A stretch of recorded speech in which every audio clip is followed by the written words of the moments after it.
And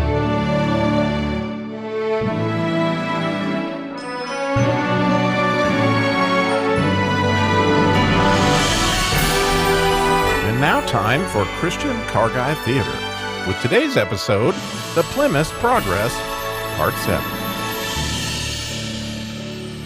The Plymouth Progress is purposefully and completely based on John Bunyan's classic, The Pilgrim's Progress. Today's episode 7 is at ChristianCarGuy.com, both as a podcast with episodes 1 through 6, so you can easily catch up with the series, but also you can find a follow-along of the original book for today's episode, and most importantly, the scripture references that go along with today's episode, and those help greatly in the interpretation of the Plymouth Progress. All at ChristianCarGuy.com. After this, Edsel Evangelist called aloud to the heavens for confirmation of what he had said. And with that, there came words and fire out of the mountain, under which poor Plymouth Valiant stood. That made the paint of his fenders delaminate. As many as are the works of the law are under the curse, for it is written, Cursed is everyone that continueth, not in all things which are written in the book of the law to do them.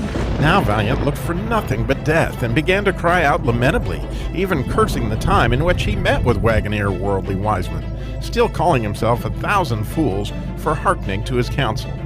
He also was greatly ashamed to think that it was this sedan's arguments, flowing only from the flesh, should have the prevalency with him to cause him to forsake the right way.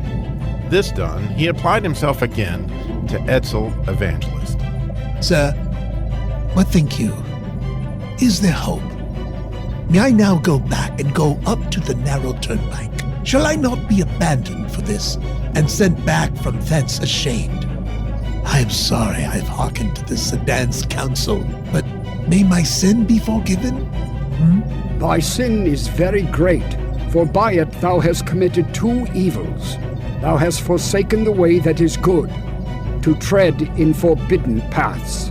Yet will the guard at the turnpike receive thee, for he has goodwill for sedans. Only take heed that thou turn not aside again, lest thou perish from the way when his wrath is kindled. Valiant then kissed Edsel right on the grill, gave him one smile, and bid him Godspeed. So he went on with haste. Neither spake he to any sedan by the way, nor if he asked him, would he vouchsafe them an answer. He went like one that was all the while treading on forbidden ground, and could by no means think himself safe, till again he was got into the way which he left to follow Wagoner Worldly Wiseman's counsel. So in the process of time, Valiant got up to the turnpike. Now over the gate there was written, Knock, and it shall be opened to you. He knocked therefore more than once or twice, saying, May I now enter here? Will he within open to sorry me, though I have been an undeserving rebel? Then I shall not fail to sing his lasting praise on high. At last there came a grave pickup to the gate named GMC Goodwill, who asked who was there, and where he came from, and what would he have. Here is a poor burdened sinner. The good sedan Edsel Evangelist findeth me, Plymouth Valiant, under Mt Sinai, from the city of destruction. But I am going to Mount Zion, that I may be delivered from the wrath to come. I would therefore, sir, since I am informed that by this turnpike is the way thither, ask you if you are willing to let me in. Oh, I am willing with all my heart. And with that, GMC opened the turnpike. So when Valiant was driving in, all of a sudden, GMC gave him a pull. Huh? What means this? A little distance from this turnpike there is erected a strong castle, of which Beetle Beelzebub is the captain. From thence both he and them that are with him shoot arrows at those that come up to this turnpike, if haply they may die before they can drive in. I rejoice and tremble. So when Valiant was got in, the pickup of the turnpike asked Valiant who directed him thither. Edsel Evangelist bid me come hither and knock as I did, and he said that you, sir, would tell me what I must do. An open door is set before thee, and no man can shut it. Now I begin to reap the benefits of my hazards. But how is it that you came alone? Because none of my neighbors saw their danger as I saw mine. Did any of them know of your coming? Yes, my wife and children saw me at the first, and called after me to turn again. Also, some of my neighbors stood crying and calling after me to return. But I rolled up my windows as not to hear, and so came on my way. But did none of them follow you to persuade you to go back? Yes, both Old's obstinate and Prius pliable, but when they saw that they could not prevail, Old's went railing back, but Prius came with me a little way. But why did he not come, though? We indeed came both together until we came at the mega mud puddle of Despond, into the which we also suddenly fell. And then was my neighbor Prius discouraged, and would not adventure further. Wherefore, getting out again on that side next to his own garage, he told me I should possess the brave country alone for him. So he went his way, and I came mine. He after Old's obstinate, and I to this turnpike. Alas, poor Sedan!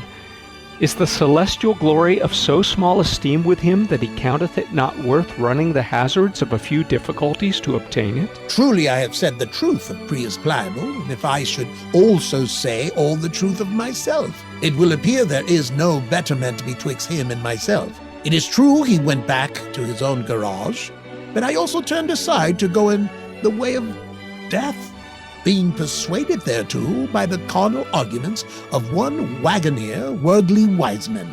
Oh, did he light upon you? He would have had you a sought for ease at the hands of Lexus Legality. They are both of them a very cheat. But did you take his counsel? Yes, as far as I durst. I went to find Lexus Legality until I thought that the mountain that stands by his garage would have fallen upon my head. Wherefore, there I was forced to stop. That mountain has been the death of many, and will be the death of many more.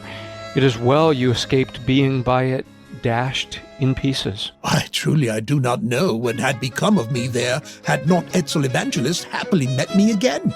Thankfully, Etzel Evangelist findeth me under Mt Sinai, and I was musing in the midst of my dumps. But it was God's mercy that he came to me again, or else I had never come hither. But now I am come, such a one as I am more fit indeed for death by that mountain than thus to stand talking with my Lord.